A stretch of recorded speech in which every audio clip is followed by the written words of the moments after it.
Site safe, productive, and moving. We want to hear from you. Visit gsconstruction.ca/careers today. Hot coffee, hotter takes, and the sports stories that matter.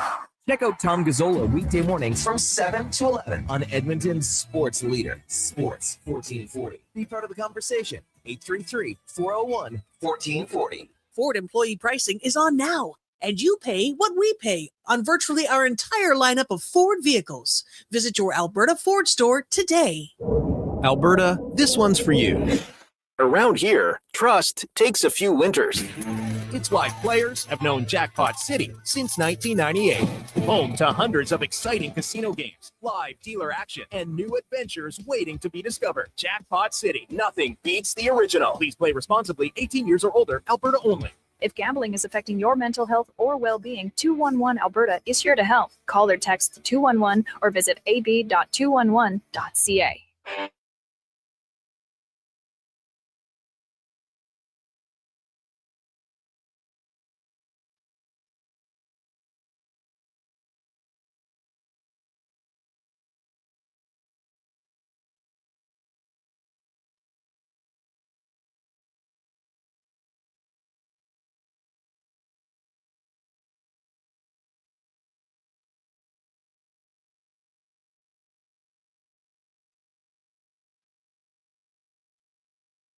The Frenzy with Halley and Douglas on Sports 1440. Brought to you by Wilhuck Beef Jerky, home of Alberta's best beef jerky.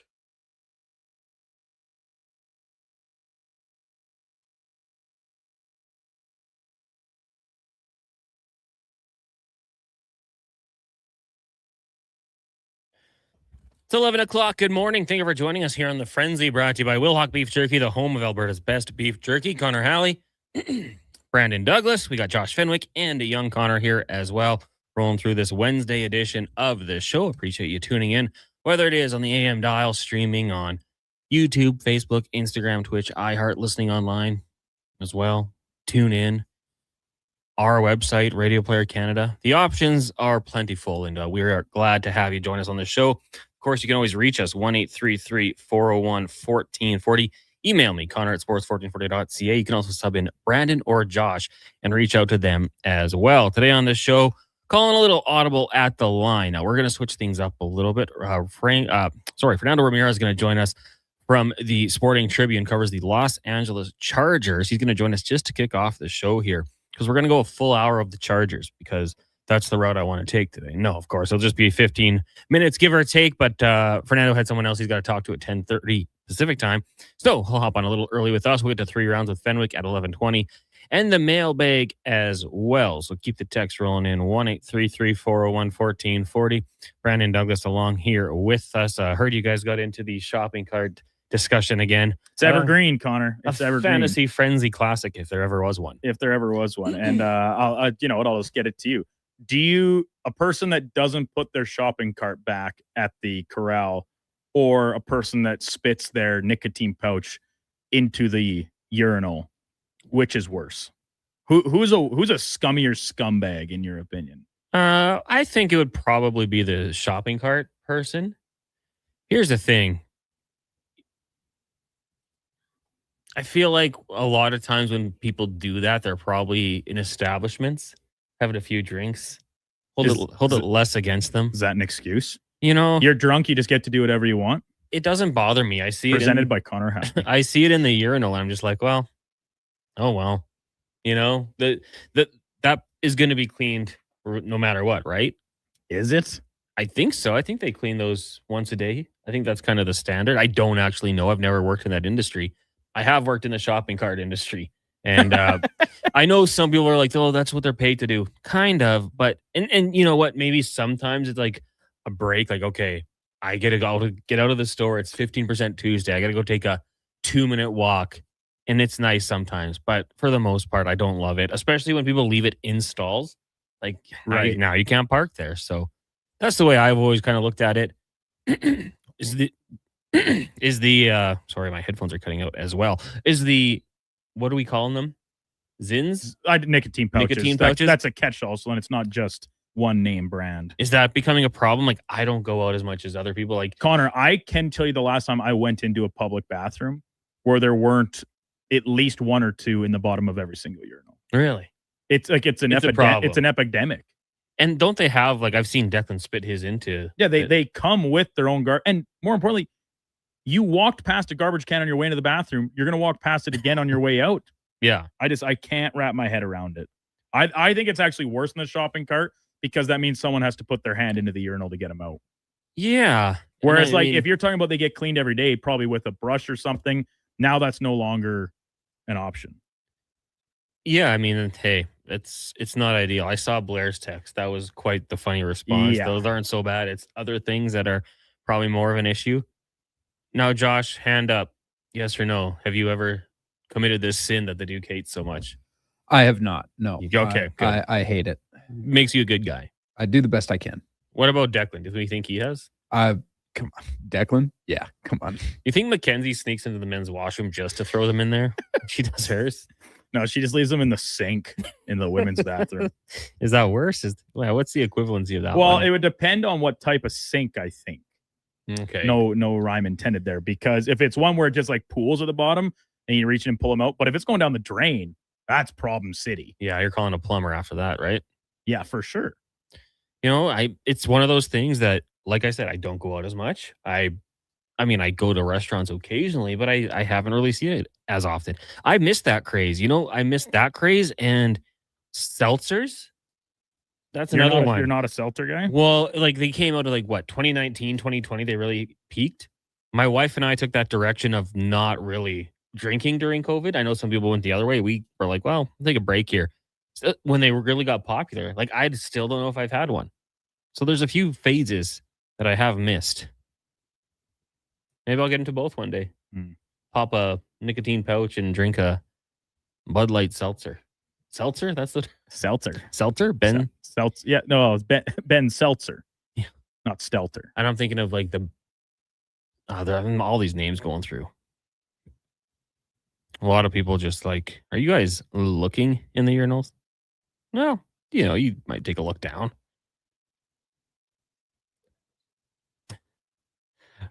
You know what? We'll pause this discussion and get into our look around the NFL camps, as we've been doing every day here the last couple weeks on the Frenzy, going alphabetical order. And today we'll stop down in Southern California, taking a look at the LA Chargers, a team I love so dearly, as we bring in a friend of this show, been on a few times with us, Fernando Ramirez, covers the team for the Sporting Tribune. Fernando, good morning. How are you doing today? I guess I came in at an interesting situation. I was just hearing about nicotine pouches and seltzers, and I was like, wow, that's how we're gonna get this morning going, I guess. Thank you guys so much for having me on. Yeah, well, the debate, I guess, began on the show prior of what is the worst sin, throwing nicotine pouches into a urinal or leaving your shopping cart out of the corral. So do you have an opinion on any of these topics? You know, it's funny. One year, Justin got into that, and Herbert, and he goes, he's like, that's my pet peeve. Just put the cart away. Go back and put it away. He's like, what are a couple extra steps? So it's funny. I used to kind of just leave it wherever. And ever since then, we got a stern talking to from him. I kind of put him back. So now I'll walk back and I'll put him back and everything. But yeah, I don't do the nicotine pouches and all that. So I can't help you guys on that. But the returning of the cart, I do return the cart now. So I try and be better about that. Yeah. The voice of reason. Exactly. I would also listen to whatever he said. Now, you're based in San Diego. You got the Padres hat there on, and I know the Chargers came down to San Diego for a couple of days in camp. They did it last year as well, something Jim Harbaugh's seemingly brought back. I just want to ask you, what is the thoughts of the people of San Diego when it comes to the Chargers? I know when they moved, a lot of people were very upset, but, it seemed like that was an outstanding turnout there. By the way, speaking of that, I do one of my pet peeves is that I wear this and people are like, you're a Padre fan. I'm like, I'm not. From San Diego. I rep San Diego, not a Padre fan. So that's the one thing I'm like, so sometimes I'll do the whole but then I get called a D, and I'm like, okay, they say don't turn your hat backwards. But I drive the I-5. That's a freeway here that takes you from San Diego all the way to Los Angeles. Well, takes you all the way to Canada actually, but I see a lot of people with Chargers gear going up the I-5, going to the games. There's still a lot of fans here. Last year, the Chargers, it was their first year coming down here, and I remember I asked Jim, "Are you doing this because you're saying, hey, I'm the perfect olive branch to extend? I lived in San Diego, still own a house in San Diego. My kids went to school down there. His two eldest sons went to schools in San Diego." And he goes, "None of that. Nope, nope, nope." He's like, "I just want to go down there." But in all reality, I truly believe it is kind of extending an olive branch. And last year they had only practices for military members and season ticket holders.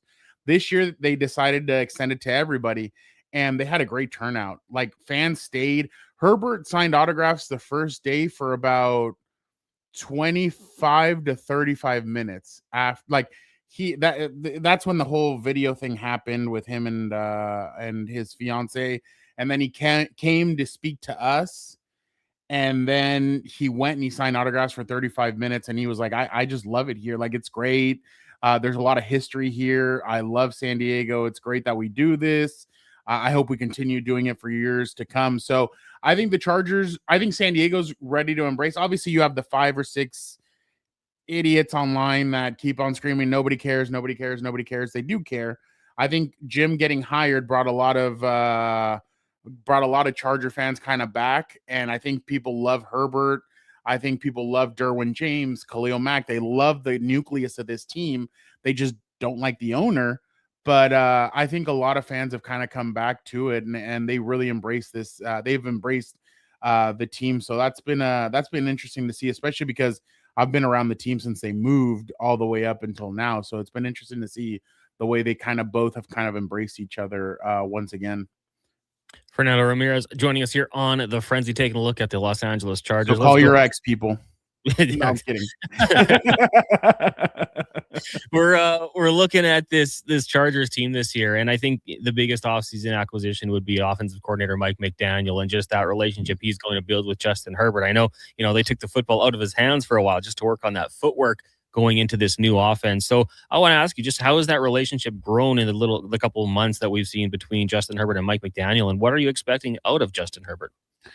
Justin, I give him so much credit because he's adapted. He had 4 offensive coordinators in college. I think this is his Steichen, Lombardi, Moore, Roman. Yeah, this is his 5th in the NFL. That's 9 different offenses he's played in. And present company excluded, he's thrived in all 4 or all 8 offenses that he's had in the past. So Justin can adapt, but the one thing that I kind of have understood is last year, Jim sent Greg Roman to Oregon and said, "Hey, we need to be better on offense. Go over there."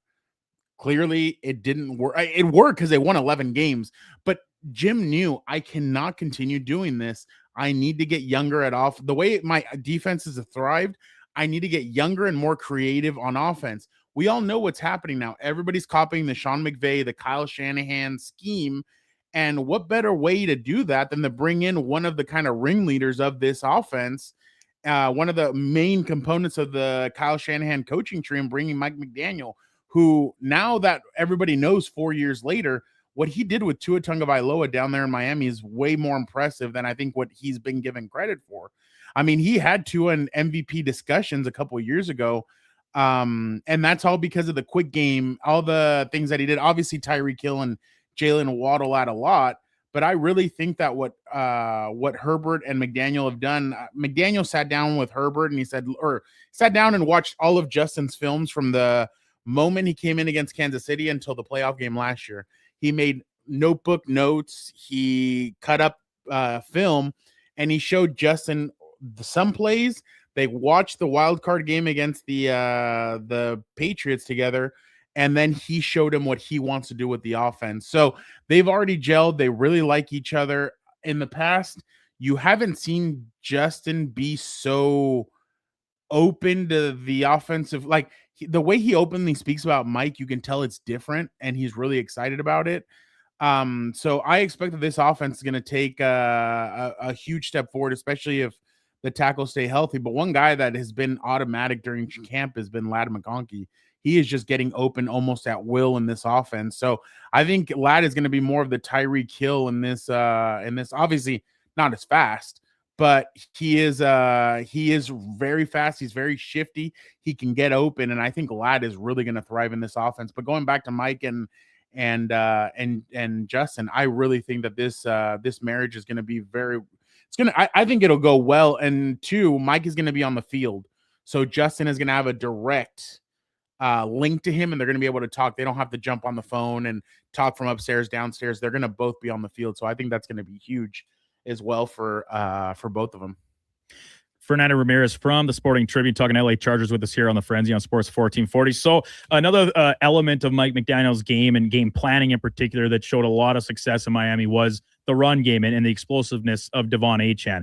This team exerted some, heavy draft capital into Amari and Hampton. They've got some solid backups in place as well. How do you see that changing the split of maybe, Jim Harbaugh's an old school guy. Does he want this team to be a run heavy team? And when you've got the personnel in place to make it happen, it seems a little bit easier to maybe try and do so. Well, it's funny. Mike McDaniel, his first press conference is like, I don't know what you guys have heard about me. And we all just kind of looked at him like, what? He goes, I like running the football. He's like, I just do it in a different way than what maybe Jim does. And that is true. Jim was, let's put two big tight ends in there. Let's put a fullback, a traditional fullback, not like Alec Ingold, who's kind of a good combo.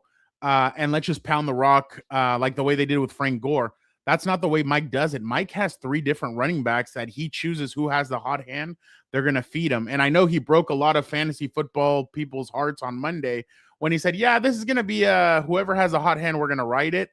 I agree with that. But at the same time, it's kind of been a heavy dosage of Omarion and Keaton Mitchell sprinkled in with some Kamani Vidal. But Omari and Hampton just looks different. Like he looks like he lost some weight. He gained muscle. He looks thick. He looks powerful. And like I remember, I think it was the practice yesterday. In one of those, he kind of clashed with one of the linebackers, and the linebacker goes, damn, dude, like take it easy.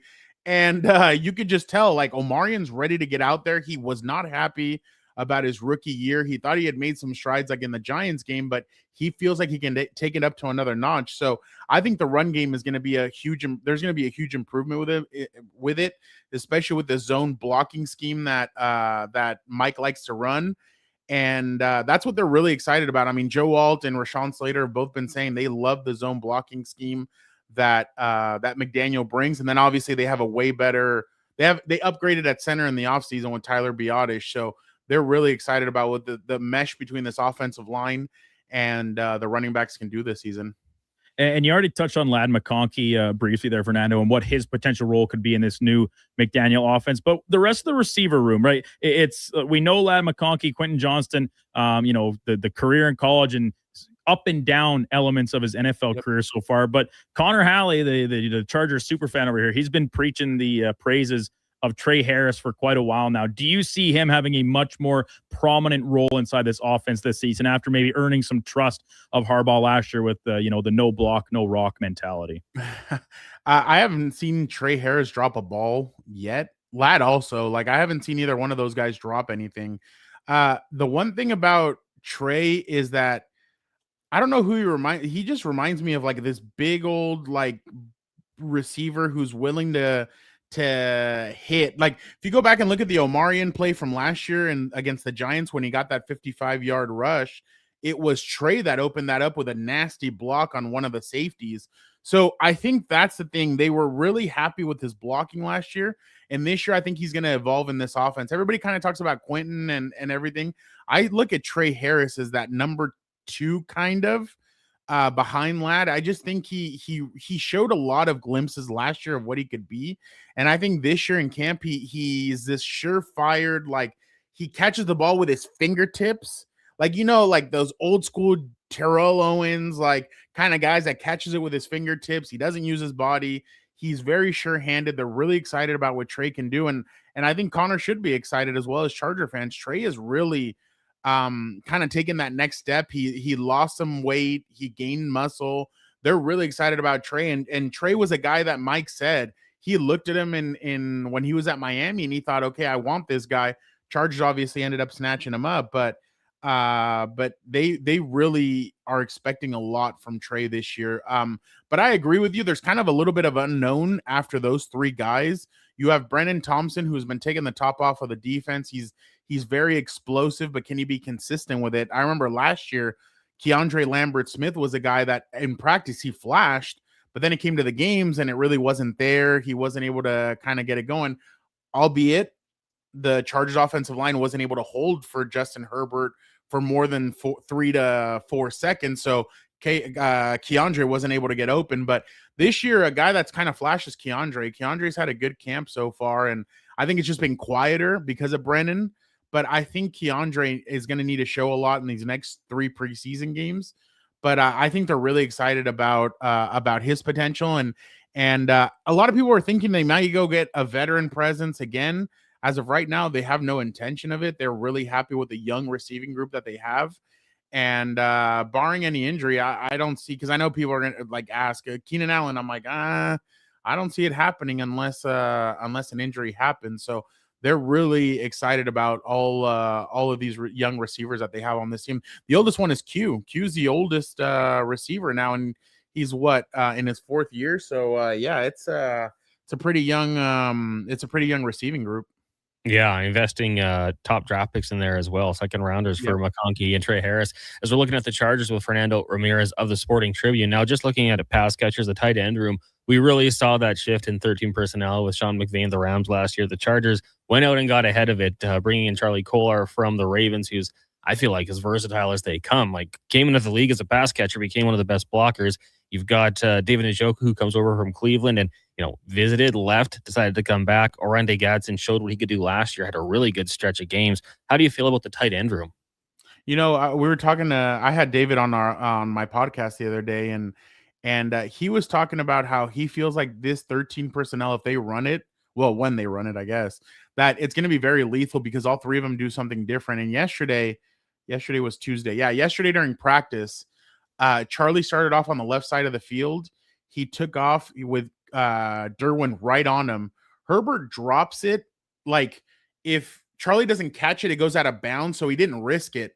But Herbert was able to put it right in his breadbasket, and he caught it in the back of the end zone. And I mean, we all know from years of watching him, you don't catch a touchdown over Derwin James that easy. So it was a tough throw. It was a tough catch, and Derwin tried to punch the ball out, and Charlie kind of held on to it. So they are really excited about this 3 tight end set. Obviously they want Orende kind of blocking a little bit better so that it's not known, oh, hey, if Oronde's in there, you don't want to tip anything away. Like, oh, Oronde's in there, it's going to be a pass. No, you kind of want to be able to mix and match. So they're really excited about the 13 personnel potential, because last year there was a play, Connor, I think you'll remember this, in Miami, the last play offensively, it was a 13 personnel with Alec Ingold in there, and they had Devon Achen, and all tight ends pulled to the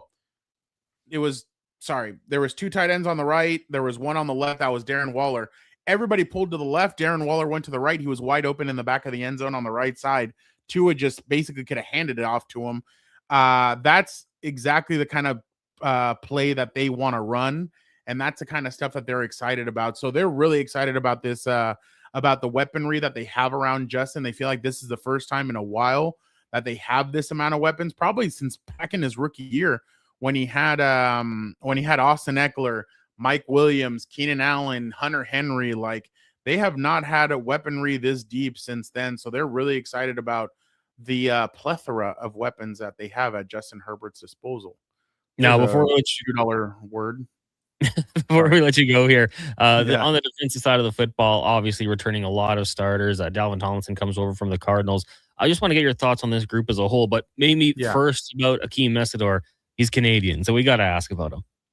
It's funny. I spoke French to him at his introductory press conference after, and he goes, wow. And I go, Duolingo. I was like, shout out. Because I asked him, are you tired? He's like, oh, je suis très fatigué. And I started laughing. I was like, wow, look at this. He's like, wow. I was like, yep. I'm like, I'm a Swiss Army knife. I have many talents. But he just started laughing. But Akeem, Thule was speaking about Akeem yesterday. And he said, with Akeem, we can do something that we couldn't do with Odafe Owe. He's like, Akeem can line up over the center and he can take or stunt towards the center and he can take advantage of a center. He is willing, like he's so big, he's able to go up against almost anybody on the offensive line and beat him. And he did. He had a play where he stunted and he was one-on-one with Tyler Biotish. He spin moved him and he was able to get past him and he would have sacked Justin Herbert. Akeem has impressed this organization. Practice starts at 10 a.m. He is out there at 9:20 every morning, working out, going through things, hitting the dummies, all that stuff. A lot of the stuff about his age was overblown. I thought he's going to come in mature. He's going to come in ready to go. And Jim said exactly that. He's like, he's so mature. He's ready to go. He's so on it that we're really excited about him. And they feel like with Khalil Mack, Thule, and Akeem, they can continue what they've been doing. A couple of years ago, it was Joey Bosa, Khalil, Thule. Last year it was Odafe, Thule, Khalil. This year it's going to be Akeem, Thule, and Khalil Mack. And they feel like all three guys can get 10 sacks each, which would be huge for this team. But you mentioned Dalvin Tomlinson. They're kind of seeing him as a Puna Ford 2.0, where he wasn't in the right system in Arizona. He comes in. He could be a difference maker for them. Tier Tart is another guy. He has been wrecking every practice. Justin Eboigbe, they're very excited about him as well. This defense, I know a lot of people are expecting major differences. Chris O'Leary, I think, is just going to be more aggressive as it comes to blitzing. I think Derwin's going to blitz a little bit more.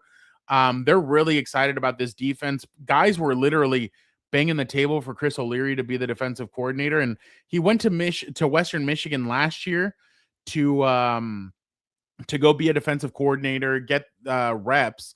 Well, Western Michigan, before he got there, was 118th ranked defense in all of college football. His 1 year with them, they were the 9th ranked defense in all of college football. So they're really excited about him. They feel like he's ready to go. One name to keep an eye out for, Nadame Tucker. He was at Western Michigan with Chris O'Leary. Chris O'Leary called him his Khalil Mack when he was there. So he has flashed so much during practice. He's always in the backfield. He's always making plays. So they're really excited about him. So they feel like they kind of found a diamond in the rough. They cheated a little bit by getting his defensive coordinator, but they were surprised that he didn't get drafted. So they're hoping that everybody's loss is their gain. But the Chargers feel like they're going to just pick off exactly where they left off with this defense, where this defense is going to be better than what people expect. So they're excited about the Chris O'Leary addition to their coaching staff. Oh, it's going to be a fun year. Preseason for them gets going tomorrow night. Looking forward to it. Fernando, thanks so much for doing this today. Really appreciate it. Of course, guys. Now you guys can go back to the carts and the nicotine, pissing on the nicotine things in the urinal. So no, but I appreciate you guys, and whenever you guys need me, I am available. I appreciate you guys. Hey, appreciate you as well, Fernando. Thanks so much, and we'll talk to you soon, I'm sure. The Chargers. I'm looking forward to this one, Duke. Now, it's funny because Nadame Tucker, he is older than Akeem Messidor, which is crazy. Messidor is 25, Tucker's 26. But as mentioned, they're kind of traveled around as part of the COVID seasons there. I'm just looking at his Wikipedia page. Independence, Hutchinson, Houston, and then went to Western Michigan, where last season he tied with David Bailey for the most sacks in the FBS, 14.5. Bailey, of course, was a second overall pick. Kind of forgot about him going to the Jets. Me too. He's wearing number 31. Okay. Do you like that? Yeah, I don't know. Old man me hates it. On that side of the ball, I don't really pay as much attention as opposed to, like, we've talked a lot about, a receiver wearing number like 20 or 20, 22. 22. It's like, what's going on here? Receivers should be teens and 80s. That's pretty much it. Or like a tight end wearing number 1. Evan Ingram. It's like, that's out of place. That doesn't look right. Number 1 should only be for like kickers. 31 comes around the corner, big sack. You're like, oh, safety blitz. Nope. Not today.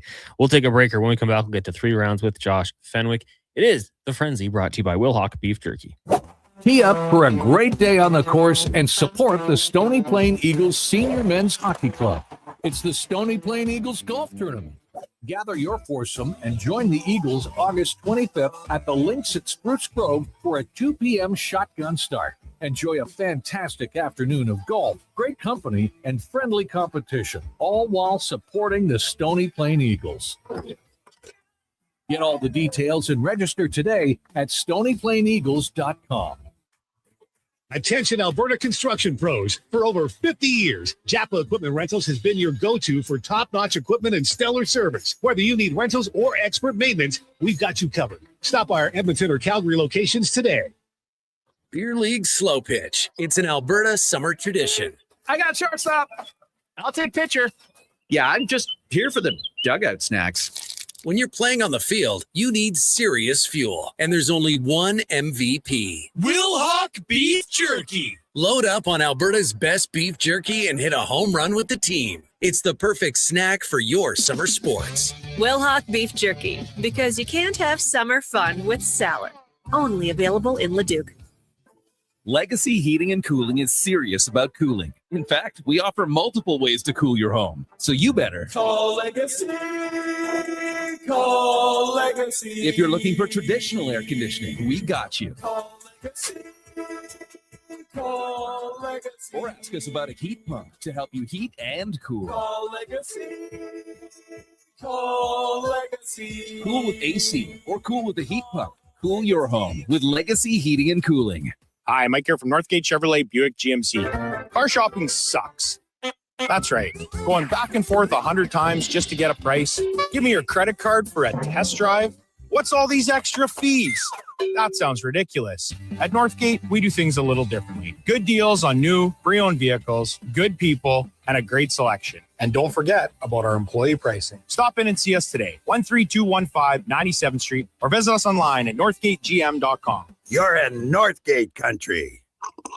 Hot coffee, hotter takes, and the sports stories that matter. Check out Tom Gazzola weekday mornings from 7 to 11 on Edmonton's sports leader, Sports 1440. Be part of the conversation. 833-401-1440. Lux Windows was founded in 1969 with 5 people and a dream. 55 years later, our team of experts cares a whole lot about building and installing the best possible windows and doors. Because Lux is not just an Alberta-made product. We're one big Alberta-made family. Everything we are is windows and doors. A company born and bred and made in Alberta. I finished a 5K in 94th place, right after a man wearing jeans. Then a volunteer gave me a medal. But I don't want participation trophies, unless they're from Bet365. With their daily prize matcher game, I win by matching gold coins, cherries, and more. Take that, denim man. Thanks, Bet365. If gambling is affecting your mental health or well-being, 211 Alberta is here to help. Call or text 211 or visit av.211.ca. 18 plus only. T's and C's apply. Can't touch this.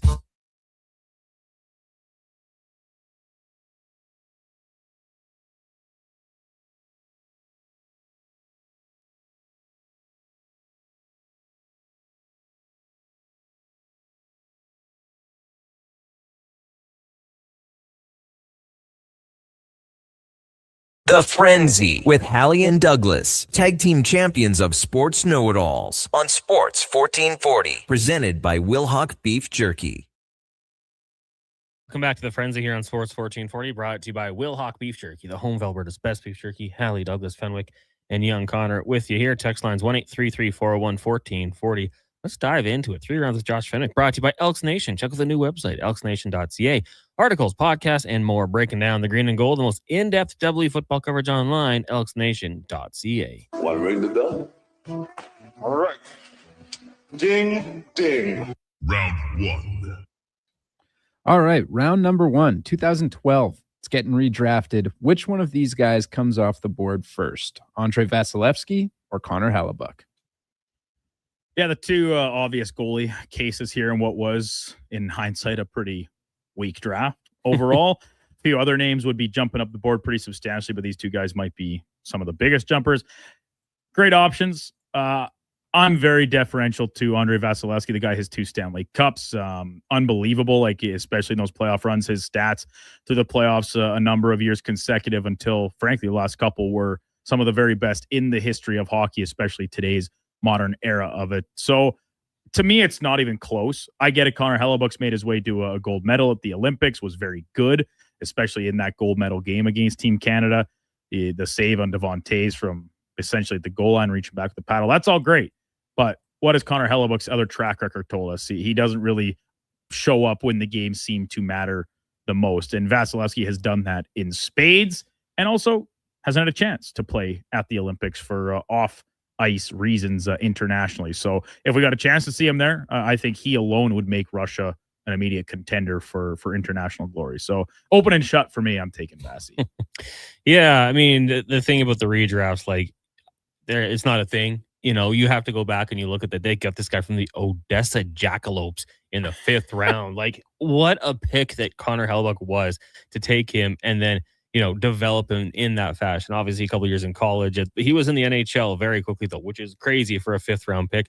I'd be fine with him. This is a guy who has won a Hart Trophy. This is a MVP. I don't think Vasi's ever done that. Also, Connor Hellebuyck has never had a Victor Hedman to play in front of him. I don't think he's Josh Morrissey. Come on. He's a Norris finalist. Finalist. Did he win? No. Nobody remembers second place. Actually, you're remembering, so I guess some people do. You're an encyclopedia, though. No, I mean, it's pretty tough to go against Vasilevsky, but for me, like, it's not open and shut. I think Connor Hellebuyck's been a very good goalie. Unfortunately, he will be always remembered for his playoff failures. Thought it was a good job of a little redemption for him to go out there and get gold at the Olympics and on the biggest stage, play the best that he could. Had a really good game. 2 great goalies. Heck of a draft class. Who's the better draft value, Duke, if you have to say that one? Probably Hellebuyck, because Vasilevsky was still a first rounder, wasn't he? He was, like, yes. Like middle of the first round, and Hellebuyck, you mentioned going out. Where was that place you said? The what? Jackalopes? Odessa Jackalopes. The Odessa, and that's USHL team? NAHL. Oh, okay. Good for... I don't know what that stands for. The North American Hockey League. There you go. Now, when I say Odessa, what do you think first? Connor Hellebuyck or Friday Night Lights? Well, now, forever moving forward, Connor Hellebuyck. But honestly, probably I just would have said Odessa, Texas, ? And that would have been my answer. Because I don't have the natural association to Friday Night Lights. I'm not I've seen it. I've done seen it. The Permian Panthers? Unreal. Great names. Bowie Miles? Connor's trying to steer the direction away from this conversation. He knows he's losing. I had one final point I wanted to make. I'm sorry, I don't mean to get into your Friday Night Lights recall here for your own encyclopedia knowledge. You said Connor Hellebuyck MVP. You know what's better than that? Nothing. A playoff MVP, which Andrew Vasilevsky has. He's got a good team. He's always had a better team. You put Hellebuyck on that Lightning team, they probably win 3 cups. Well, it's possible. Guess we'll never know. It's possible. Round 2. Number 2, you only get the opportunity to go to one of these sports cities. Do you choose Chicago or Boston? Ooh, I mean, great question. Now, I will say Chicago obviously has 2 baseball teams, which is pretty cool. But I don't really care about the White Sox, so that one is almost less important to me. Get the Bulls with Jordan, but you also got the Celtics, the most NBA championships, Bill Russell, Kevin Garnett, anything's possible. I'm going to lean Boston, and this is just because my wife has been to both of these cities. She said Boston was one of the best cities she's ever been to, and Chicago wasn't quite as good. Well, there was probably some circumstances around that. I think her flights were canceled heading in, but you go to Boston, you know, obviously you got the Bruins, you got the Patriots with their rich history, a little outside Boston, but that's okay. Fenway is one of the most iconic parks, kind of in that Wrigley category, so that one might be a wash, but from what I've heard, Boston is just a heck of a town, so I'll lean slightly towards Boston. I like Chicago. I have been. I didn't get a chance to see a ton of the city. I was there for a conference, so it's kind of in and out. But your lakefront, obviously, right on the drive. So if you're there in the summertime, it's awesome. You head down to Wrigley, the historic value of a day game there. And who knows, if things line up, maybe you double dip and then you head to the south side. So Guaranteed Rate Field, as it's now called, I think that's still what it's called. Listen, it doesn't have the history of Wrigley or Fenway, certainly. But you know what it does have? Reportedly some of the best food of every MLB ballpark across the major leagues. So and the White Sox are good again. So if we're doing this right here and now, we're talking about one of the best teams in the National League in the Cubbies, and you get a competitive team on the rise, fun young team in the White Sox. So there's baseball. I'll take that over the Red Sox. Plus, there's no AL East rivalry, problems in my head about trying to conflictions, saying, should I go to this game? Am I rooting for them? You could root for the Jays. What if they're not the ones playing them? Well, you We're could picking still and choosing. You can still be that guy. Soldier Field, right there on the lakefront. You don't got to drive all the way out to Foxborough to go see a football game. And the history of the United Center, the championships have been won inside there for both the Hawks and, of course, the Bulls back in the 90s too. This is the new TD Garden. It doesn't have quite the same lore as, of course, the old Boston Garden. So I'm not a Boston guy. I think it's a great sports town, but Chicago is a place I would love to go and try and do as many dips into all the different teams in one fell swoop as possible. So I like Chicago for sure because I think it's got more options for you and a little more centralized to boot. You got Chicago. You go to the beach there. It's rocks. That's just one of the beaches. Have you seen those memes popping up? Concrete beach. You literally just lay on a slab of pavement, run in the water. It's like people want to do this. They do have real beaches too. I want that to be made very abundantly clear. People from Chicago be like, let's go to the beach, and it's just sitting on a sidewalk. Boston's got the harbor. And Connor, you hate seafood. Yeah. That's what Boston's famous for. Clam chowder.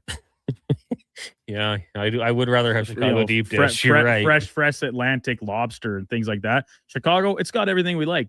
Deep dish, tavern style pizza, whatever your fancy is. Chicago hot dog, Italian beefs. But I could go to Cheers. Okay. Where everybody knows your name. You can go to the Bean. And Harvard.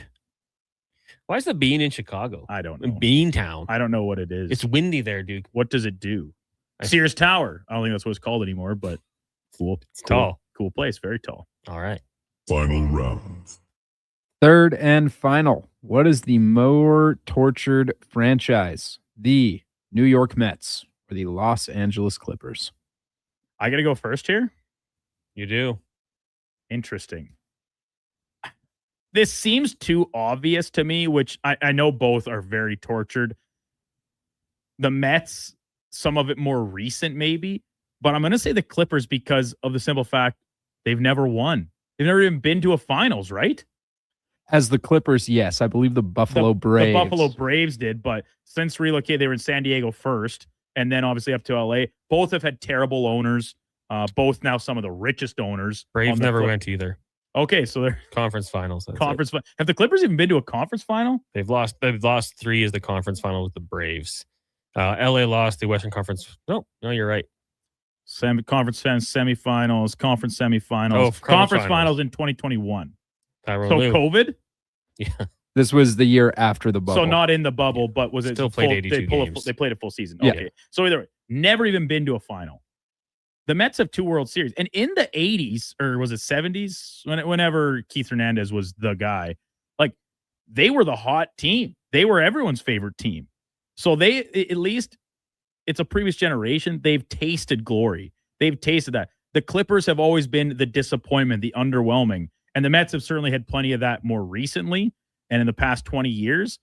But they've never even had a chance. They've never even been. So if you're a Clippers fan and having the team ripped from you in San Diego, move up to LA to boot, that's just another kick in the can to add on to it. So I think it's the Clippers.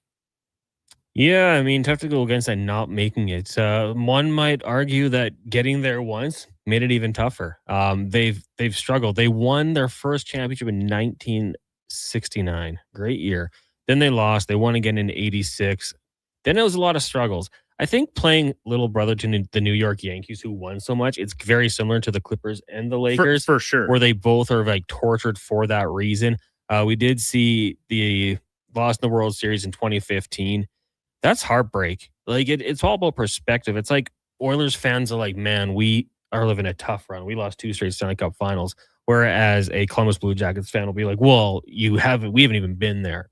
So I guess it's all about kind of the Blue Jackets. They've won 1 playoff series in franchise history. So they would say we're tortured. It's all about where you are. But they've also only been around for 20 years. Well, let's just say, I don't know. Give me a team that's never won a cup.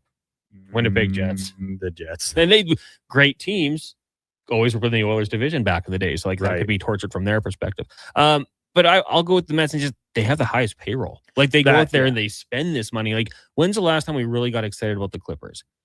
Kawhi, when they once again tried to build a super team with a bunch of old guys and then it didn't work. Oh, shocker. The last time I actually think the Clippers were exciting was like Blake Griffin era. Was it Lob City? Lob City, right? yeah. When we were Chris calling Paul him and CP and DeAndre Jordan. That was a fun team. Even in the Kawhi era, and Kawhi has been a great player, but the load management part of it. So you go and you get this premier player, misses a ton of time, doesn't even play when he's healthy to try and keep himself on the field. No real playoff success to speak of. Like he said, you lose in the conference finals to the Suns. Because the Clippers spend a ton of money too, right? Ballmer is rich AF, as is Cohen, Daddy Cohen out in New York. But your point about the Mets spending like the biggest offseason splashes and just nothing to show for it. They're one of the worst teams in baseball. I totally see where you're coming from. These two are probably the number 1 and 2 in all of sports, in my opinion, for tortured fan bases. Then I'll even like go back to like the early 2000s when the Clippers were winning 15. Michael Olowokandi, the Candy Man, he and Lamar Odom. I remember people being excited about those teams. It was awful. Great point by MTR. The Clippers traded Shea Gilgeous-Alexander for Paul George in what is probably the worst trade in NBA history. They're definitely NBA history. Maybe sports history when you look at all the entire package. It's brutal. A 2-time MVP. And you look at what happened after the fact. Clippers, 1 conference finals appearance. Thunder, 1 NBA championship. And maybe more. And maybe more. Depending on how long SGA is there. And now the Clippers, without Kawhi in some fashion or another here, with all this drama around it, they're going nowhere. The Mets traded Nolan Ryan. Right? Okay. I'm looking things up here. Geez, those poor Clippers fans. Plus, they've been moving around all the time. Yeah. But they finally got their own building. Nice spot, I've heard. The Intuit Dome. Pretty fancy. Looks beautiful. They got their own fan section. Good question, Josh. We'll take a break. When we come back, let you know what's coming up on the Lowdown and the Jason Greiger Show. It is The Frenzy here on Sports 1440, streaming on YouTube, Facebook, X, Instagram, and Twitch. Brought to you by Will Hawk Beef Jerky. Welcome to the Bro Zone, the ultimate garage setup for checking out the big game. 70-inch TV? Check. Surround sound? Check. Mini fridge fully stocked? Check. But a legendary Bro Zone needs legendary snacks. Will Hawk Beef Jerky. Load up on Alberta's best beef jerky. It's the perfect game day companion when you're watching from the ultimate fan cave. Will Hawk Beef Jerky, because you can't have summer fun with salad. Only available in Leduc. Action Electrical Solar Team is now making a play for sustainability and savings. They're specialists in powering up for a greener future. That's the strategy, designing and installing high-efficiency solar panels. They're helping homes and businesses combat rising utility costs by harnessing the power of the sun. A smart move for efficiency and the environment. Hire the Action Electrical team to bring home a win for your project. Visit actionelectrical.net. What if you could hire motivated, safety-trained youth with no risk and funding to support you? At Careers The Next Generation, we make hiring easy with funded internships across Alberta in trades, IT, forestry, and more. Interns are WCB covered, complete high school accredited safety trained, and arrive ready to contribute from day one. With 42% of RAP students completing their apprenticeship by age 22, you get skilled workers faster.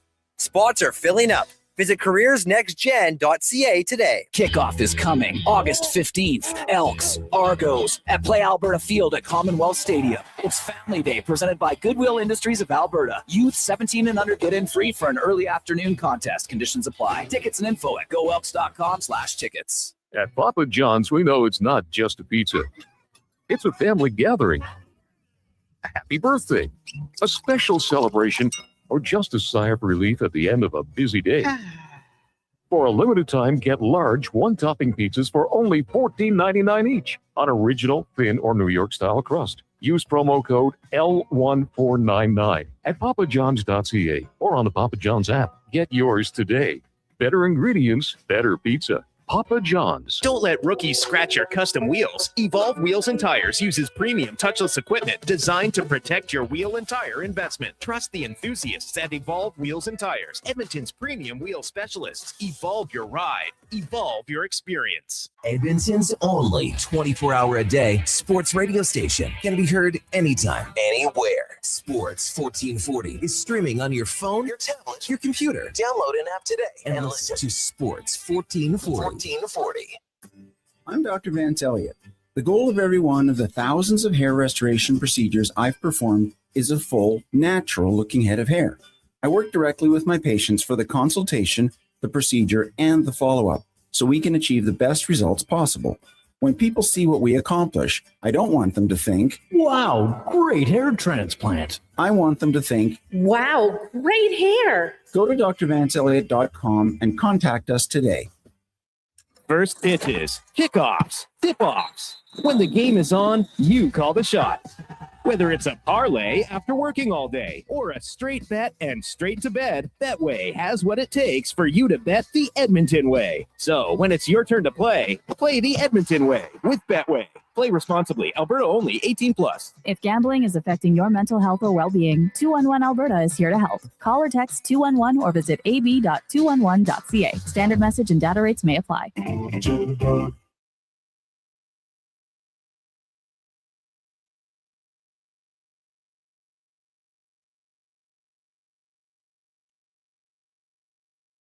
Get your lineups and laughs right here on The Frenzy with Halley and Douglas on Sports 1440, presented by Wilhauk Beef Jerky.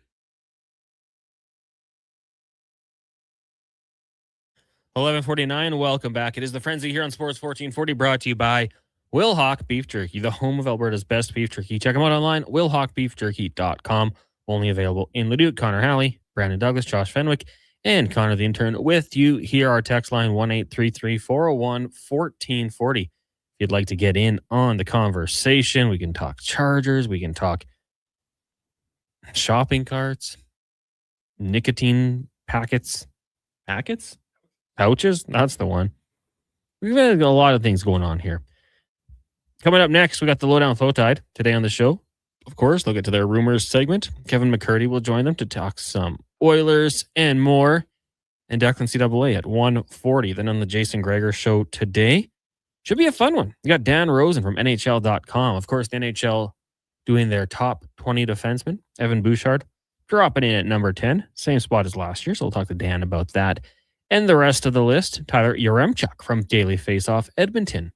Did you see the rebrand? I did, and I was actually wondering. I was like, did they have Chucker on yesterday? I was maybe hoping to catch up with them tomorrow. But listen, lots of great folks over there at DFO Edmonton, as they are now being known, formerly Oilers Nation. So I'm hoping to catch up with one of them myself tomorrow morning on the Gazzola show. Yeah, just it's a name change. It's not. Yeah, nothing else is going to change. Just the name change. We've got the roundtable stats of the day. Jason Strudwick will drop by at about 4:20, and then of course Kevin Carius sitting in for Mark Spector in the Spec Report. Will Carius's phone hang on? The last few days we've dropped off after like 5 minutes, Duke. It's crazy. And he keeps telling me that, and we've had no problems in the morning. I don't know. The first day when he had his phone sideways, and Gregor's just like, Kevin, can you just turn your phone the other way? You're completely sideways. Okay. That's funny. That's too good. With his Dicarita. Yeah, he said he was going to whip one up to loosen him around 4 o'clock to make sure he's nice and loose for the Gregor Show appearance at 5. It's a thin line, though. You don't want to have too many. And from what I've heard, you have one, and it can snowball. Mm-hmm. Did you see the report that the LA Lakers are being sold? Oh, I've seen it. I'm like, this happened. This is not new news, but it is. It is Josh Kushner and Bob, I want to say Iger? Anywho, buying the team for $12.5 million. This last year it was Mark Walter who bought the team for approximately $10 billion. That's a pretty good return on an investment. In 1 year, $2.5 billion. Now, I'm sure there's other things involved, and maybe it's not quite that much, but the Los Angeles Lakers, $12.5 billion. That's a lot of moolah. I would have to take out a lot of bank loans to get even close to that one. But I mean, you think you'd get approved for that many bank loans, Connor? Well, yeah, what's it for? Buy the Lakers? They're like, oh yeah, no problem. You'll make that back in no time. You will make that back. Like, we're really at a point now, aren't we, with professional sport franchises where you can just, if you can make that initial payment, you will always make money. Like, you're always going to find a way, especially with the Lakers. But do you see, like, the Seahawks just sold for, what was it, 9.5, 9? This is over 10. Where do we stop? We don't. But is there not a limit on how much money these teams can make? Like, how long do you... These teams make a lot of money. There's no doubt. They're the LA Lakers, for goodness sake. Sellouts, the endorsements, the ads. $12 billion? That's a lot of money. $1 billion is actually so large that most people can't actually comprehend it compared to, say, $1 million. Right? You have $1 million. Connor, how many millions earn $1 billion? What is it? 100 million. 100 million? Yeah. 1,000 million. Sorry, yeah, I was going to say. Like, 1,000. I was right. 100 million. That's a real number. 1,000 million. Thank you, Josh. 1,000 millions. It's crazy. So that tops the list. This is funny too, because just last year the Celtics were sold for 6.1. Bill Chisholm. That's a steal of a deal. These guys paid twice that money for the Lakers, and I gotta think, like, hey, if you're talking iconic franchises, those two are right up there. And so what's the difference in revenue stream between those two organizations? They'd probably be similar, would they not? I would think so. Let's see if we can just find out the franchise worths. Other sales in the past couple of years here, like you mentioned, the Seattle Seahawks, the Washington Commanders, just over $6 billion. The Broncos, the Walmart family bought them for $4.65 billion. Portland Trailblazers, Tom Dundon in 2026 was $4.25. Then you had the Phoenix Suns and Mercury were $4 billion. It's incredible money being thrown around here. Apparently, top franchise Golden State Warriors 11 to 11.3, the Lakers 12.5, Knicks 9.75, Celtics 6.7, Clippers 7.5. So for all the struggles, they're worth a lot of money. That music means we are done. Thank you guys for joining us on the show today. Up next, it is the Lowdown Low Tide, followed by the Jason Gregor. So we got Blue Jays baseball joined in progress on our AM feed starting at 6 o'clock as well. For the Duke and Josh and Connor, I'm the other Connor. Thank you guys for joining us. Let's get to a Sports 1440 update brought to you by the Edmonton Elks. Kick off the second half of the season with a 5-game ticket pack and get a $25 voucher. Get your half-season pass today at goelks.com/tickets. Edmonton Elks, our city, our year. The Sports 1440 update.